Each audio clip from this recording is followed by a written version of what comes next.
this is Eleni and welcome to the second video of my Junk Journal handbag. In the first part you can follow my process of how I figured out to create this cute little purse and how I created the two signatures of scrap paper that I put in it. After that I took out my small bits and pieces I have been collecting, like die cuts, stickers, cute images, etc. Most of them came in Happy Mail and others are cute images from packaging, especially from the boxes of Jane Davenport's art supplies. They always have the most gorgeous girls that you just can't throw away. They are fun to collect and handy to use in these kind of projects.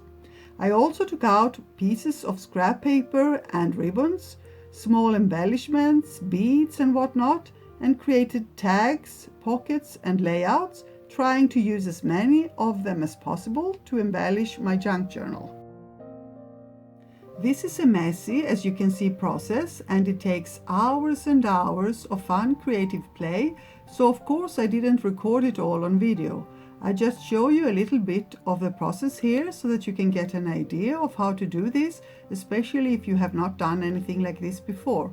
Or you can jump forward to 3:55 of this video where the flip through of the finished journal starts.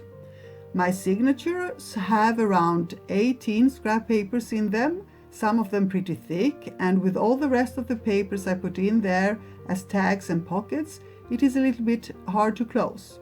So if you want to make your own, I recommend that you use fewer papers or make the bag a little thicker. Hope you enjoy the flip through of my cute little junk journal handbag that I find adorable and that I'm so proud of.